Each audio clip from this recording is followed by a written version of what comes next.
ओम शांति। बाप दादा के दिल तख्त नशीन अपनी बुरकुटी की तख्त पर विराजमान रहने वाले, सदा तीनों लोक और तीनों काल संचार करने वाले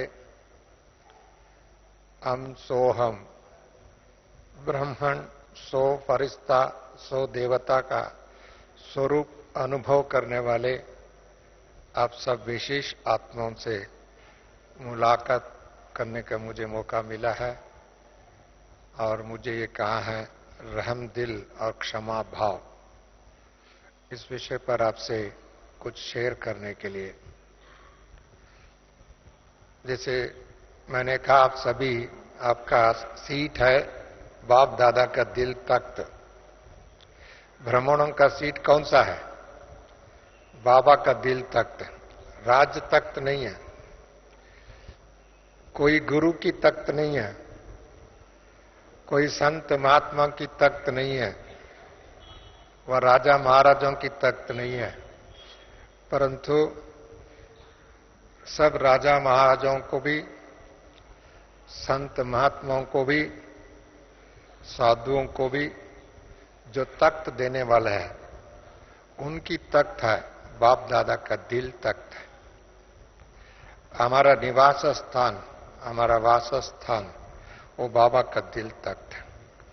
क्योंकि बाबा सबसे पहले ब्राह्मणों को व हम बच्चों को पहले ये अलौकिक जन्म दिया है। जन्मदाता बाबा कहते हैं ना, वरदाता, विदाता, ज्ञान सागर। ज्ञान सागर के साथ साथ क्षमा सागर भी है। ज्ञान सागर तो ही है, परंतु उसके साथ साथ सबसे पहले उनकी मन के अंदर, उन भावना के अंदर, बाबा के अंदर रहम और क्षमा, ये दोनों उनके अंदर होने के कारण हमारा अलौकिक जन्म हुआ। क्योंकि हम लोगों ने इस दुनिया में परंदाम छोड़ के कितने साल हो गया? 5000 वर्ष हो गया ना। और 5000 वर्ष के अंदर 84 जन्म लेते लेते लेते हम आत्माभिमानी भूल करके देहाभिमानी बन गए। और जितना देहाभिमानी बनते गए उतना ही पाप कर्म करते रहे। जितना देहाभिमानी बने उतना ही कोई न कोई विकर्म हुआ, चाहे जाने अनजाने, परंतु फिर भी माया का वश होकर के, कर्मेंद्रियों का वश होकर के, प्रकृति का वश होकर के और संसार की लालच के वश होकर के, इच्छाओं का वश होकर के, स्वार्थ का वश होकर के, अभिमान और अपमान के चक्कर में आते आते आते आते बहुत हमने विकर्म किया। परंतु उस विकर्म को किए हुए आत्माओं को कल्याण करना, उनको फिर भी वापस अपना बनावे और साथ साथ में अपना दिल तख्त नशीन बनाना और भविष्य की इस सृष्टि की मालिक बनाना और अपनी नयनों में बिठाना, अपने पलकों पर बिठाना, ये बिना रहम दिल, बिना क्षमा नहीं हो सकते। हो सकता है घर में भी कोई छोटा मोटा गलती होता, कोई छोटों से, वह बड़ों से भी, वह बच्चों से भी, वह अपने मित्रों से भी, अपने अड़ोस साथियों से, वह कोई भी, उनकी प्रति भी हमारा पहले ही जो गलती करते हैं, वह विरोध करते हैं, वह दुश्मनी करते हैं, वह विरोध भाव पैदा करते हैं, उनकी प्रति भी अधिकांश जो आत्मा इस समय विरोध को विरोध करना, दुश्मन को दुश्मनी बनाना, ईर्ष्या को ईर्ष्या करना, नफरत को नफरत में बढ़ाना, यही उनकी गणित है। अधिकांश आत्माओं के अंदर ये गणित है, उनका ये ज्योमेट्री बढ़ते रहता है, ये गणित बढ़ता रहता है। उसका परिणाम ही दुनिया में दुख और अशांति है। उसका परिणाम ही है व्यक्तिगत भी, पारिवारिक में, समाज में और सारे विश्व में दुख और अशांति की जो ग्राफ है बढ़ते जा रहे। परंतु बाबा ने हम बच्चों को सबसे पहले अपने रहम दिल, अपने क्षमा भाव, अपना प्रेम भाव होने के कारण हमको दूसरी हमारा कमी को नहीं देखा, कमजोरी को नहीं देखा, अपनी पूर्व जन्म की जितने भी कर्म किया उसको नहीं देखा, परंतु अपनी भविष्य की वो अनार देवता के रूप में देखा, भविष्य की पवित्र आत्मा के रूप में देखा। और देख करके सबसे पहले रहम किया, और रहम का परिणाम बाबा ने हम बच्चों को अपनी प्रेम की, अपनी स्नेह की, अपनी सहयोग की, अपनी शुभ भावना की, अपनी सद्भावना की गोद में लिया। It is not the physical, शारीरिक गोद बात नहीं है, स्नेह की गोद है, प्रेम की गोद है, सद्भावना की गोद है। और सदा बाबा ने 75 इयर्स निरंतर, हमारा टीचर कभी छुट्टी नहीं लिया। छुट्टी लिया? 75 निरंतर पढ़ाया हम बच्चों को, अभी भी पढ़ा रहा है। और एक दिन भी बाबा ने छुट्टी नहीं लिया, चाहे साकार बाबा, ब्रह्म बाबा की तबीयत ठीक न होने के समय में भी, और कितने भी परिस्थिति आए यज्ञ में, उस समय में भी बाबा ने बच्चों को सबसे पहले क्षमा कारण व उनका प्रेम के कारण व उनकी वात्सल्य के कारण बच्चों को सबसे पहले मैं बच्चों को खजाना दूं, ज्ञान दूं, शक्ति दूं, वरदान दूं। उसी वरदान देने का जो काम किया बाबा ने, वो तो रहम दिल होने के कारण ही उनको वरदान हमको प्राप्त मिला। इसके लिए क्षमा का सागर कहा जाता है बाबा को, ज्ञान की सागर, प्रेम का सागर, दया का सागर। उसके लिए क्षमा का भी सागर, पहले सबसे पहले क्षमा किया। संसार में जो गलती करते हैं उनकी कानून की प्रावधान है, उनको सजा देता है। चाहे सुप्रीम कोर्ट का जज क्यों ना हो, हाई कोर्ट के जज क्यों ना हो, चाहे छोटे बड़े सभी जजेस को कानून की प्रावधान है, जो गलती करते हैं उसको सजा दे सकते। परंतु बाबा ने हमको सजा देने के बजाय क्षमा करके अपना गोद में बिठाया। फिर भी उसको कहा था सुप्रीम जज कहा जाता है, धर्मराज भी कहा जाता है, परंतु धर्मराज उनका दोस्त है कहता है बाबा। परंतु बाबा ने हम बच्चों को अपने विशाल दिल में बिठाने के लिए सबसे पहले ये काम किया, रहम दिल। यदि ब्राह्मणों की जीवन में भी आगे बढ़ना है, बाप समान बनना है और विश्व सेवाधारी बनना, बाबा ने कहा आपको कल्याणकारी ने विश्व कल्याणकारी, कल्याणकारी विश्व कल्याणकारी, विश्व कल्याण करना तो किसको कल्याण करे? देवताओं को कल्याण नहीं कर सकते। देवताओं को कल्याण करेंगे क्या? नहीं है। परंतु देवता बनने वालों को कल्याण करना, वह हर आत्मा को इस सृष्टि पर जो आए हुए हैं और इस समय में कर्म क्षेत्र में अपने कर्म क्षेत्र को कुरुक्षेत्र बना दिया, युद्ध स्थल बना दिया, लड़ाई के मैदान बना दिया, और इनको एक दुनिया में दुख का दुनिया बना दिया। ऐसी आत्माओं को रहम दिल के बिना उनको कल्याण नहीं कर सकते। जहां रहम दिल है वहां सेवा भाव अपने आप पैदा होता है, जो कल्याणकारी भाव अपने आप में आता है। उधर अपनी कोई भी बात को छिपा करके भी अपनी त्याग और तपस्या, जहां रहम है वहां त्याग आता है, जहां रहम है वहां उनको दूसरों की भला करने की इच्छा होती है, शक्ति देने की इच्छा होती है, एम्पावर करने की इच्छा होती है। 2 मिनट साइलेंस।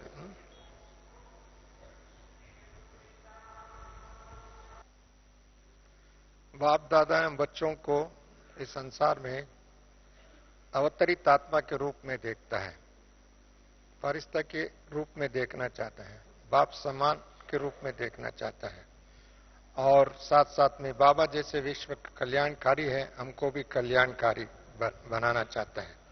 और कल्याण करने के लिए सबसे पहले रहमदिल और क्षमा भाव होना चाहिए। और जब तक ये भावना नहीं होगी हम तो आगे नहीं बढ़ सकते हैं। जो क्षमा नहीं कर सकता, जैसे बाबा ने कहा था फुल स्टॉप करना, कोई भी past is past, put full stop.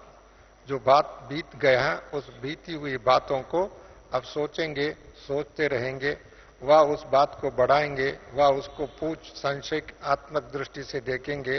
वह संशय, जहां संशय है उसका संशय का पूछ बढ़ेगा, और जहां बढ़ेगा उसका मुंह का, जो संशय आत्म होगा उसका मुंह भी देखना कैसे होता है, उस समय भी हमारा चेहरा कैसे होता है, अपनी चित्र कैसे होता है, अपनी भावना कैसे होता है। इसके लिए जहां संशय फुल स्टॉप नहीं कर सकता है, उनके मन के अंदर संशय वह कोई न कोई पूछ बढ़ जाता है और उसी कारण से उनको अनुमान की पूछ बढ़ता है ना, और ऐसी पूछ बढ़ेगा उसकी स्थिति खराब हो जाएगा।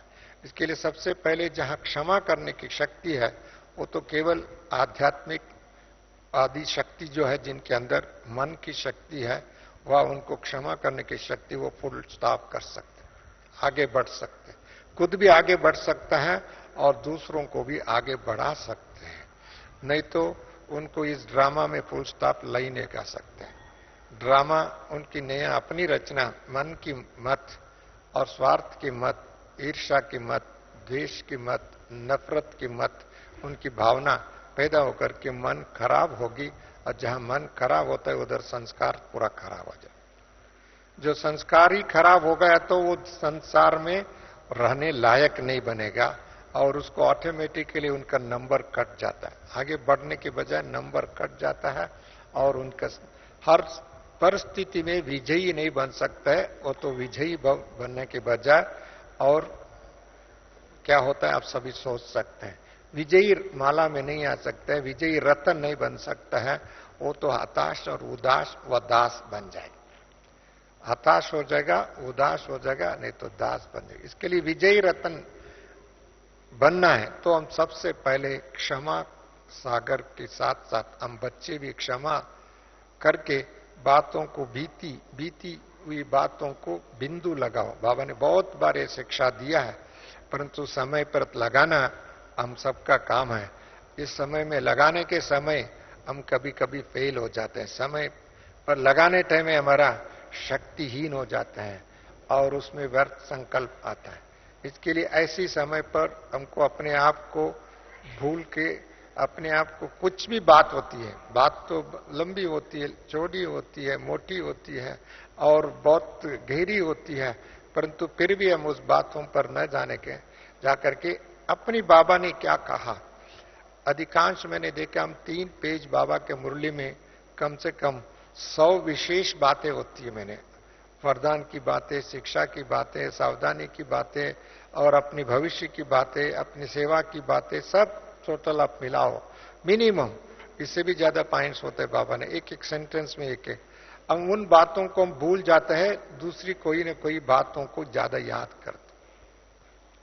इतनी महत्वपूर्ण बाबा हमारे बच्चों के सामने शिक्षा दिया, वरदान दिया, लक्ष्य दिया, जीवन का लक्ष्य दिया, सेवा की लक्ष्य दिया, भविष्य की लक्ष्य दिया और समय की सूचना दी, समय की सूचना दिया, फिर भी वो बात हमको याद नहीं रहता है। पुराने बातें जो घटी हुई बातें, घटी हुई विचार अपने मन में आता है, रिपीट होता है, रिसाइकल होता है, इससे स्थिति खराब हो। इसके लिए सबसे पहले वो स्थिति को ठीक करने के लिए विधि में नंबर 1 उनको क्षमा करते, फुल स्टॉप। वो कौन कर सकते हैं जिनके आध्यात्मिक में आगे बढ़ने का लक्ष्य है और आगे बढ़ते रहेंगे निरंतर, रुकने वाला नहीं है, रुकने वाला नहीं है और ठोकने वाला नहीं है। ठोकने लग जाएंगे तो आप रुक जाएंगे, दूसरों को ठोकते रहेंगे, ठुकराते रहेंगे, उसके बारे में सोचते रहेंगे तो आप रुक जाएंगे और उसका परिणाम कुछ निकलने वाले नहीं है। उससे परिणाम कुछ निकलने वाला है, परिणाम निकलेंगे तो भी वो नेगेटिव परिणाम निकलेगा। इसके लिए ऐसी बातों को भी फुल स्टॉप करना, आगे चलना। अभी वो काम समय आ चुकी, बाबा ने कहा बहुत समय से भी कहा, पुरुषार्थ नहीं, डबल पुरुषार्थ नहीं, अभी तीव्र पुरुषार्थ करने के लिए कहा है बाबा ने।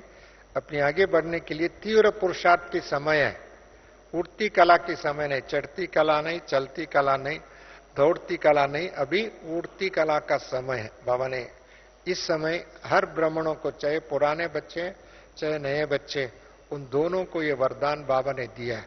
परंतु ऐसी समय पर तीव्र पुरुषार्थ करने के समय, उड़ती कला के समय, जहां हमको रहम दिल नहीं बनता है और जहां क्षमा नहीं कर सकते हैं और कोई ना कोई बातों को लेकर के चलता है, तो उसको उड़ती कला अनुभव नहीं कर सकेंगे और फुल स्टॉप नहीं कर सकेंगे और उसमें समय, एनर्जी व टाइम एंड एनर्जी दोनों वेस्ट हो जाते हैं।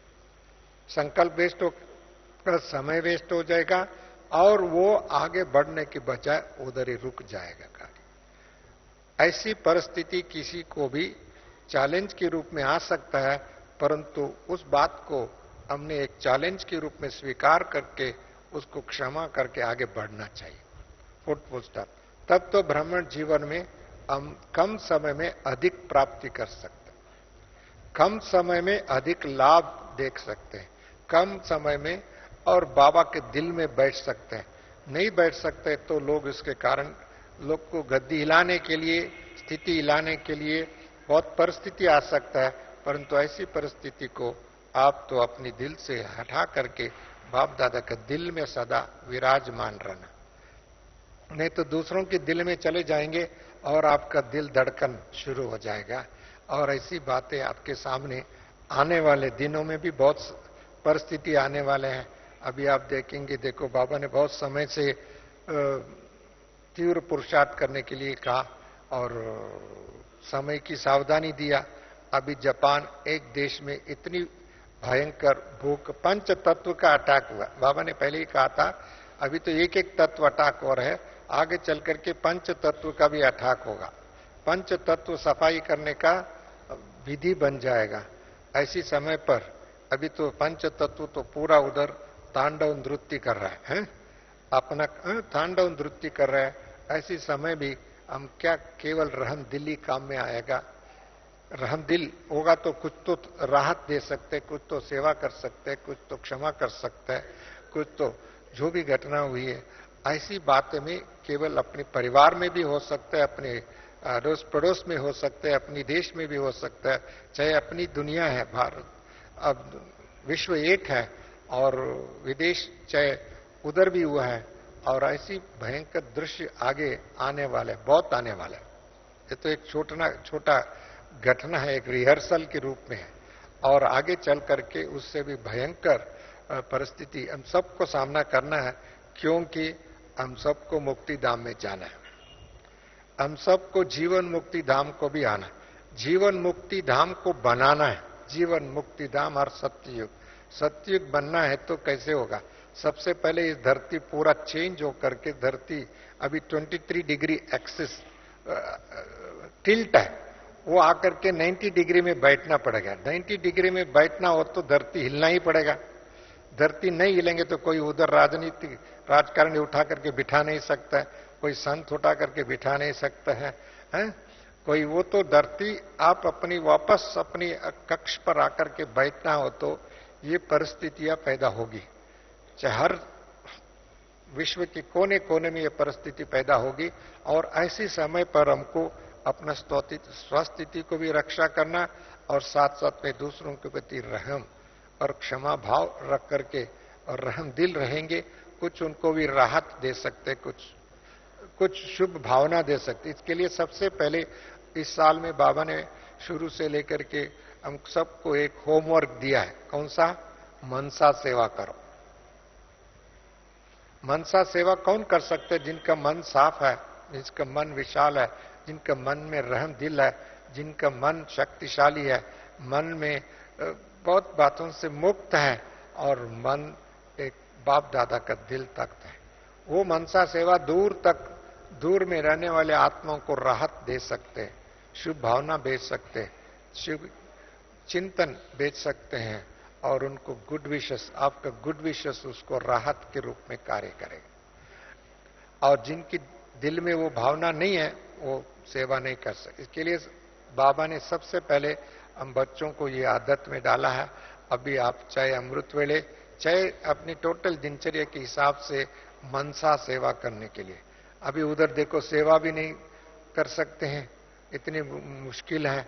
अभी रेडियो एक्टिविटी शुरू हो गया है उधर, आज के हिसाब से उधर दूसरे भी समस्या पैदा हुए हैं और ज्वालामुखी भी पटा है। एक तो पहले धरती पटा, उसके बाद में सुनामी आया, उसके बाद में अभी ज्वालामुखी पटा है और उसके बाद में रेडियो एक्टिविटी, उसको न्यूक्लियर प्लांट में उन्होंने फट गए हैं। मतलब ये सारी बातें जो है, जो एक मनुष्य न सोच सकता है, ऐसी बातें अचानक हुई है, कुछ ही क्षण के अंदर हुई है, उसको ह्यूमन पावर, ह्यूमन कंट्रोल से बियॉन्ड होगा। ये परिस्थिति बहुत आगे बहुत देशों में आने वाला है। केवल एक जापान एक छोटा सा देश है, उस देश में ये परिस्थिति है, सारी विश्व को हिलाया है। दिल तो हिला दिया, दिमाग तो हिला दिया, और आगे धरती को भी और भी हिलाने वाला है। ऐसी परिस्थिति में केवल आपको शक्तिशाली स्थिति काम में आएगा, और आपकी शुभ भावना काम में आएगा, और आपका रहमदिल काम में आएगा, आपका क्षमा भाव काम में आएगा। पैसा काम में नहीं आएगा। पैसे क्या काम में आएगा? जिनके पास रहम दिल हो तो पैसा काम में आएगा। जिनका रहम ही दिल नहीं है तो पैसा की काम में नहीं आएगा। आपका एनर्जी भी काम में नहीं आएगा है? कोई भी, वो तो करोड़पति भी रोडपति हो जाएगा, मिलीनियर बिलीनियर तो बिल्ली जैसे हो जाएगा, और बहुत ऐसी बातें आएंगी, क्योंकि उसके कोई चीज की काम का तो वैल्यू ही नहीं, उनकी कोई चीज की वैल्यू नहीं हो जाएगा। इसके लिए आप देखें कि एक इतनी बड़े शक्तिशाली देश और संपन्न देश और बड़ी इंटेलिजेंट देश, उसमें ये परिस्थिति आए हैं। ऐसी विश्व के अनेक भागों में ये बात रिपीट हो सकता है और सडनली आ सकता है, और ऐसी बातों में केवल ब्राह्मण लोगों को कुछ राहत और बचाव। खुशी की बात है, ब्राह्मण एक बहने सारा रात अंधेरे में पैदल करके गए उधर, और सेंटर में कुछ नहीं हुआ, दूसरी सेंटर में भी कुछ नहीं हुआ। कम से कम उनको राहत तो मिली, कुछ तो राहत तो मिली। उनकी योग बल को हो, तपस्या के बल को हो, कुछ तो वाइब्रेशन के बल को हो, और उनको बाबा की सेवा की बल को हो, और वरदानों की बल, उनको भी राहत मिली। आगे आगे चल करके बाबा ने कहा था, आपको जैसे आग लगी हुई तो आप पुंगरे बच करके पूछ निकाल के बाहर आ सकते हैं।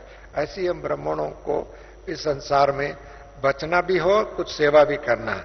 ये दोनों काम करना हो तो पहले अपने दिल में रहम भाव होना चाहिए, और वो भाव होता है तो बाबा भी उनको मदद करता है, ड्रामा भी मदद करता है, कर्म भी मदद करता है, संस्कार भी मदद करता है। क्योंकि ये तो संस्कार की बात हो गई। जहां ऐसी संस्कार है तब तो वो संस्कार के कारण उनको बचाव होगा। जिनको वो बचाव मिलेगा और उसको संस्कार उससे हटा करके उनकी फेवरेबल परिस्थिति, समस्या होते हुए भी उनकी फेवर में चेंज हो जाएगा ड्रामा, और उसको कल्याणकारी बनेगा। इसके लिए इस समय हम ब्राह्मणों को एक तो फुल स्टॉप करने की विधि में सक्सेस होना हो तो खुद को स्वयं रहमदिल और क्षमा सागर, इसको अभ्यास करना पड़ेगा। और दूसरा, हमको सदा बाप दादा का दिल तख्त नशीन बन करके रहना, ताकि दुनिया की सब तख्त हिलने वाला। जब सारी धरती हिलने वाला है तो तख्त की क्या बात है? किसी के तख्त रहने वाला ही नहीं, किसी की तख्त को रहने वाला ही नहीं। इसके लिए हमारा तख्त बाबा ने पहले ही सेव करके रखा है। Safest place on earth, safest place in the universe, safest place in subtle world, तो बाबा का दिल तख्त है। आज के लिए ऐसी तख्त पर रहने के लिए कौन रह सकता है? जो ईर्ष्या करने वाले, नफरत करने वाले, द्वेष करने वाले, वासनों से रहने वाले, इच्छा वाले, वह मेरा मेरा मेरा कहने वाले, वो तो नहीं। बाबा मेरा जो कहने वाला, वही उसकी तख्त में रह सकता। मेरा बाबा, वो उस तख्त में रह सकता है, और वो सेफेस्ट प्लेस है। वो वही उस समय में हमको काम में आएगा। दूसरे चीज हमने जितनी कमाए के रखा, कितने बैंक में रखा, कितनी एस्टेट में रखा, कितनी किधर रखा, वो सभी काम में नहीं आएगा। अभी उसको क्या काम में आएगा? अपनी सामने, अपनी नजरों के सामने गाड़ी भेज के जा रहे हैं, मकान भेज के जा रहे हैं, अपने रिलेटिव भेज के जा रहे हैं, और आग लगे हुए हैं, और ऐसी आपकी आंखों के सामने हो रहा है। उस समय में क्या चीज काम में आता है? कोई काम में नहीं आता। फिर भी उनकी प्रति दिल, रहम दिल है, वो तो दिल किसी को भी कुछ मदद कर सकते, कुछ पानी भी पिला सकता है, कुछ तो राहत का कार्य कर सकते हैं। इसके लिए आगे आने वाले दिनों में भी हमको आगे सेवा भी करना है। तो पहले हमारा दिल को एक तो मजबूत बनाना, और दूसरा रहम दिल बनाना। मजबूत भी होना चाहिए, क्योंकि ऐसी परिस्थिति में ना डरना नहीं, ना घबराना नहीं, ना हमको चिंतित रहना, ना खुद भी डिप्रेशन में जाना। डिप्रेशन में भी नहीं जा सकते। कई लोगों ने कुछ दिन पूर्व देखा, कुछ ऐसी सीन्स देख करके हॉस्पिटल में लेके गए उसको। उसको।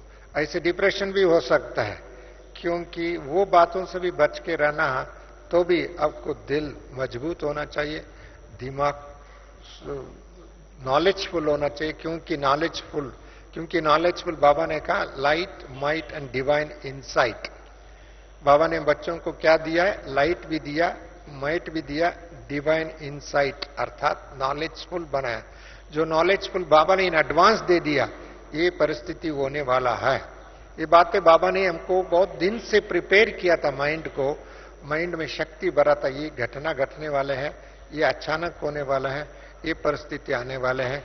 ये बातें पहले हमारा माइंड में था, तब तो वो दृश्य को देखते हुए भी बाबा याद आया, बाबा की सेवा याद आई, और ऐसे लोगों को रहम दिल आता है। और उन आत्माओं को अभी इस संगम युग में वंचित रह गए ज्ञान से, उनको कम से कम किसी भी रूप में है आत्मा, शरीर छोड़ के भी उनको भी वाइब्रेशन भेजे, उनको भी शुभ भावना भेज सकते हैं। कोई भी मृत्यु होता है, उनको क्या कहते हैं? भैया उस आत्मा को शांति मिले, उस आत्मा को शांति मिलने के लिए हम प्रार्थना करते हैं। हम तो प्रार्थना नहीं करते, बाबा से योग लगाते हैं, हक जमाते हैं, उस आत्मा को भी ये मिलना चाहिए। ऐसी हमको योग युक्त रहना चाहिए, योग युक्त होकर के उनको शक्ति प्रदान करना है, और साथ साथ में दिल को मजबूत बनाना है। और दिल मजबूत तब हो सकता है, बुद्धि में स्पष्टता है, क्लैरिटी है, अपने आप में क्लैरिटी है, अपने शरीर के ऊपर क्लैरिटी है, पंच तत्वों के ऊपर क्लैरिटी है, और इस देश की और विश्व की नक्शा क्या होने वाला है, क्या क्या नक्शा में चेंज आने वाला है, उसकी क्लैरिटी होना चाहिए। जो जितना क्लैरिटी रहता है, तब तो आपको ऐसी बातों पर न खुद उस समय में घबराएंगे, परंतु खुद घाटे में नहीं जाएंगे। और उस समय चिल्लाएंगे तो कोई फायदा नहीं है, चीखेंगे तो कोई फायदा नहीं, चिल्लाएंगे तो भी कोई पूछने वाला नहीं होगा। और अपनी समय संकल्प एनर्जी को सफल कर दो, पहले सफल करके तैयार रहे, तब तो तैयार रहेंगे तो उनको कोई फर्क नहीं पड़ेगा। पहले हम तो मरे हुए, उनको कौन मारेगा? हम तो आत्मा विनाशी है, अमर है, हम बाबा का गोद में चले जाएंगे और भी दूसरों को भी मदद करेंगे। हम फरिश्ता के रूप में भी मदद कर सकते हैं।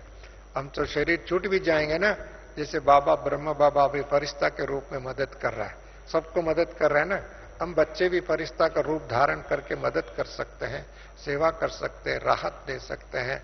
और शुभ भावना की भंडारा हमारा पास है, तो उस भंडारे से रेशन दे सकते हैं। किसी को शुभ भावना है तो तब तो रेशन भी खिलाएंगे ना। शुभ भावना ही नहीं तो क्या करेगा? शुभ भावना ही नहीं तो सेवा कैसे करेगा? नहीं कर सकते। इसके लिए बाबा ने सबसे पहले हम बच्चों के प्रति एक तो रहम दिल और क्षमा, ये दोनों होने के कारण हम बच्चों को अपना आप समान बना रहा है। हम ब्राह्मणों का बाप समान बनने की विधि में ये सबसे बड़े गुण है, सबसे बड़े खजाना है, सबसे बड़ा संस्कार है। ये केवल एक बात नहीं है, एक विचार नहीं है, एक क्लास नहीं है, ये अपना संस्कार होना चाहिए। हमने क्लास कर लिया, ठीक है, अच्छा रहा, बाद में भूल गया। संतों की बातें सुनकर के खुश होकर चले जाते हैं, बाद में उसके संस्कार चेंज नहीं होता है। हम संतों के भाषण से नहीं है, हमारा संस्कार बनाने के लिए, हमारा संस्कार ऐसा बना है जो ये संसार चेंज हो सकते हैं और इस संसार को परिवर्तन करने की गति में इतनी शक्तिशाली आत्मा बने। और ऐसे संस्कार जिनके पास सदा खजाना है, वो संस्कार बाबा के पास है, वो संस्कार हमारा संस्कार हो जाए, वही वर्तमान और भविष्य में काम में आने वाले। जो संस्कार वर्तमान भी काम में आएगा सेवा में, और भविष्य में भी सत्युग में वही संस्कार काम में आता है। दूसरा कोई चीज आज दुनिया के में चीज जो देखते वो तो काम में आने वाला नहीं है। थोड़े टाइम के बाद में वो परिवर्तन होने वाला है, थोड़े टाइम के बाद में उसका रूप रंग सब कुछ परिवर्तन होने वाला है, कोई भी चीज दिखाई नहीं देगा। इसके लिए ऐसी संस्कार अभी बनाने का अब तो बनी रहे और उसमें तीव्र पुरुषार्थ करके बने हैं। और बाप दादा इस बात में आप सबको सहयोग तो देगा, क्योंकि बाबा ने सहयोग देने के लिए, आप सबको मालूम है, इसके पूर्व बाबा ने आकर के हम सबको अपनी बाहों से ऐसा करके बाबा ने मिला। हम दिल में है, बाबा की गोद में है, बाबा की गोद में है, सच्ची हम बाबा की गोद में है। बाबा ने उस दिन आकर के हर एक को तिलक लगाया, हर एक को तिलक लगाया। बाबा ने स्मृति तिलक पहले ही दिया है और बार बार बाबा ने याद दिलाया, अपनी कर कमल द्वारा बाबा ने तिलक लाया, स्मृति तिलक। ये स्मृति हमको रहे, वो स्मृति ही हमारे लिए आगे ले जाने वाले हैं। इसके लिए बाबा ने हम बच्चों को बहुत बहुत बड़े बड़े स्मृति दिलाया है, और वो स्मृति सदा रहे और वो तिलक सदा अविनाशी रहे, तब तो बाबा का ताज तख्त तिलकदारी बन सकते। तिलक नहीं तो ये तिलक को बिठा जाएंगे, स्मृति तिलक तो दूसरे तिलक काम में नहीं आने वाला है। और जितने भी तिलक लगा दो, जितना भी त्रिपुंडरेश्वर लगा दो, कुछ भी काम में नहीं आने वाला। जो स्वयं की स्थिति की स्मृति तिलक लगाते रहे और वही हर परिस्थिति को पार करने में, विजयी रतन बनाने में विधि बन जाएगा। विजयी रतन बनने की परीक्षा में पास हो जाएंगे। इसके लिए मैं यही कहेंगे, हर ब्राह्मण बच्चे, समय कम है और समय प्रति पर हर परिस्थिति में फुल स्टॉप लगा करके सदा स्मृति तिलक सदा प्रज्वलित रहे और सदा बाबा का डिवाइन इनसाइट खुला रहे।